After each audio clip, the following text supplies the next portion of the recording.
Why do these things keep happening to the San Francisco 49ers? There are two topics that I want to get to here on today's show. And the first one is this.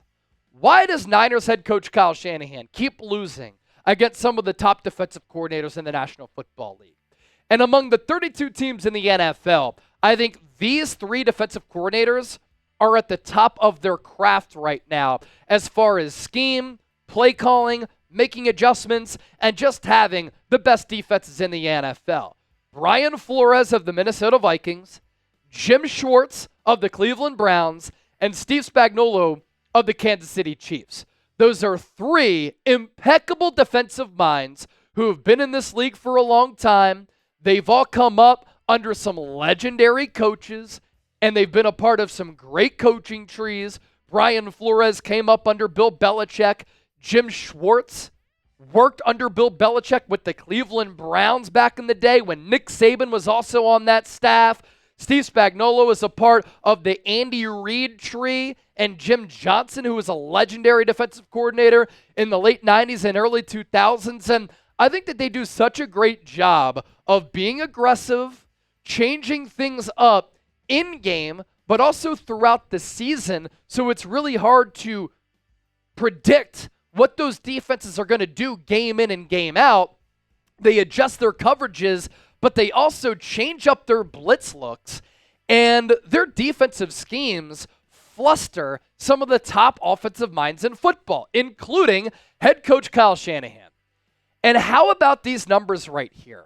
I saw some people talking on X how Kyle Shanahan was 1-9 against Jim Schwartz, Brian Flores, and Steve Spagnuolo. So I wanted to do my own research. It's actually worse. And these three defensive coordinators are Kyle Shanahan's kryptonite. While Jim Schwartz has been a head coach and a defensive coordinator, he has gone up against Shanahan 10 times when Shanahan has been an offensive coordinator or a head coach. Kyle Shanahan is 1-9 all time against Jim Schwartz. Against Brian Flores, the last 2 years, the Niners have gone to Minneapolis, and they've gotten their asses kicked, taking punches on the chin, where their offense has looked completely lost. And what's troubling and perplexing is that both of those games are eerily similar, and Kyle Shanahan has known what Brian Flores is going to do. This year, he was blitzing at about an 80% clip, and those blitz looks still caught Kyle Shanahan, the play caller, the play designer, and his quarterback Brock Purdy off guard. Brock Purdy even said to Brian Flores after the game last Sunday, quote, "Your scheme is crazy." And now Shanahan is 0-2 against Flores in consecutive years, and then Shanahan is 0-3 against Spags. That includes the 2019 Super Bowl, the 2023 Super Bowl, and Super Bowl 58, and then during the regular season as well. That's pretty troubling. Now, why is this a trend?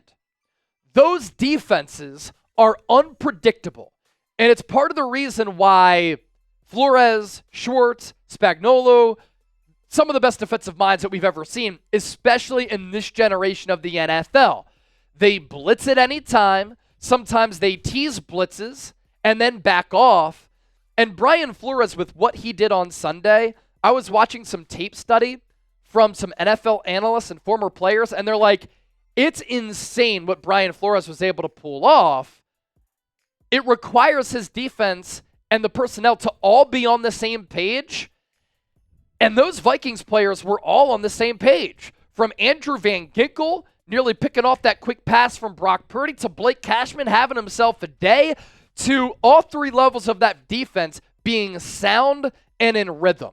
So these blitzes can come at any time. These defensive coordinators are not scared to dial up pressure, whether it be through the interior. We've seen Flores load up 6 defensive linemen with 3 tackles inside the defensive line box. We've seen corner blitzes come. Trent McDuffie with the big pass breakup in the Super Bowl back in February. And then the coverages are disguised on top of that. So there's no pattern to their defenses and to what they do.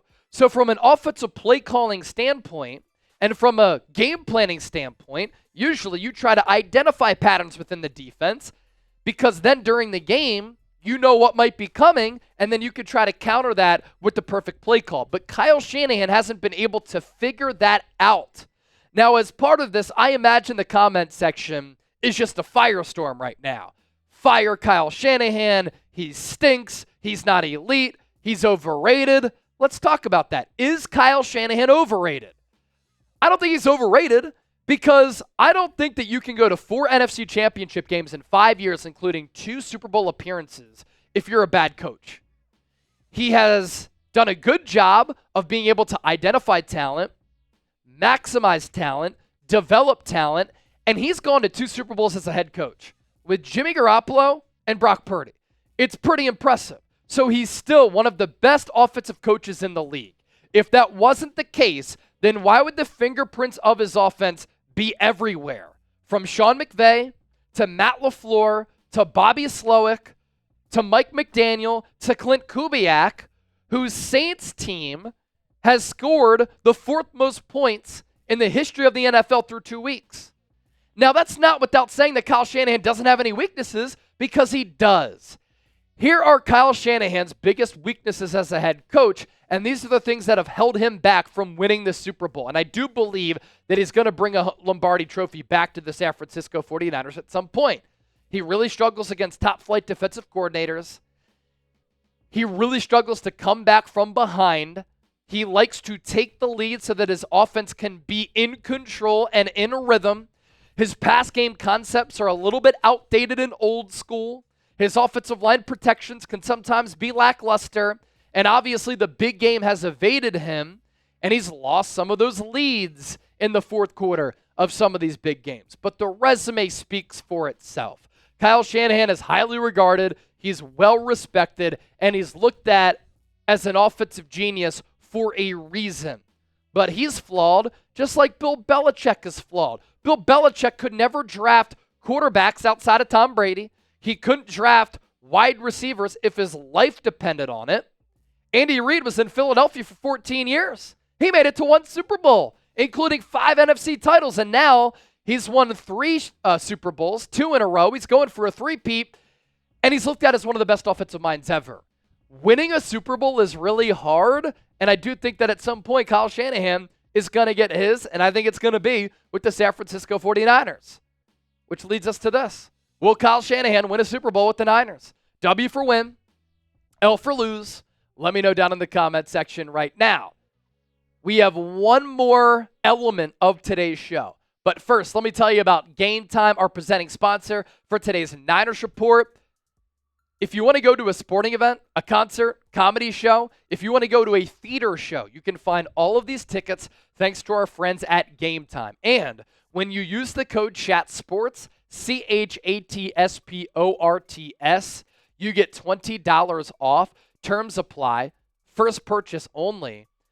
There are so many elements and features of the GameTime app that I absolutely love. GameTime Picks, let's start off there. Curation makes it easier to save more on sports, concerts, comedy, and theater. All-in pricing, you can toggle this feature. It shows you the total up front with no surprise fees at checkout. You can get a panoramic view from your seat in the app before you buy, so you know exactly what to expect when you arrive. And there's also the lowest price guarantee from GameTime. Or GameTime will credit you 110% of the difference. There are so many tickets available for Niner games this year, so download the GameTime app, create an account, use the code CHATSPORTS, take the guesswork out of buying tickets with GameTime. That's CHATSPORTS.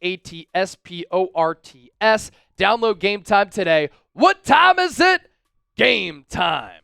So let's pivot forward on today's Niners Report. We already tried to figure out why Kyle Shanahan continues to struggle against some of the top defensive minds in the NFL. The other part of this show, why does the Niners' offensive line continue to suck? Through 2 games, this unit has been Jekyll and Hyde. It's been up and down, and for years, it's been bad, and it's been a little bit ignored by this organization. Week 2's performance against the Vikings was very disappointing, considering what the Niners did Week 1 against the Jets, when the Niners posted a 96.1 pass block win rate. That was 3rd best in the NFL in Week 1. Trent Williams, Aaron Banks, and Spencer Burford all had 100% grades in that category. 94 of Jordan Mason's 147 rushing yards were before contact. You're thinking, if this Niners offensive line can play like that, look out. This unit and this team could be really dangerous. And then they revert back to what we saw too often last year. Colton McKivitz gave up damn near 50 pressures last year. He gave up 6 against Minnesota. Trent Williams, I understand he's not in shape. He didn't give up a single pressure against the Jets. He gave up 4 against Minnesota, including a sack. He got pushed back more than I've ever seen him get pushed back as a Niner throughout his career. Dominick Puni, first time he had to work with the silent count. He said it was challenging. He gave up 3 pressures. Aaron Banks, 2 pressures and a sack. And then Jake Brendel. Just don't even get me started on Jake Brendel. He's starting to piss me off in a way that Colton McKivitz has gotten under my skin. More on those 2 players in a moment. Now, I know a lot of people are going to bring this up, right? The 49ers, Chase, they don't invest in the offensive line. Not fully true. The Niners have invested in Trent Williams. This year, they redid his deal. He's the highest paid offensive lineman in the game. They gave him some guaranteed money. And when they made that trade with Washington, they made him the highest paid offensive lineman at the time. The Niners did use a second-round pick on Aaron Banks. We've seen Aaron Banks play some good football, but he's been a little bit too inconsistent. Good game, bad game, good game, bad game. It's way too up and down for him because he does have a lot of potential from the highs that we've seen and the lows that we've seen. And who knows if the Niners are going to be able to retain him because he's in a contract year and he could get some money elsewhere.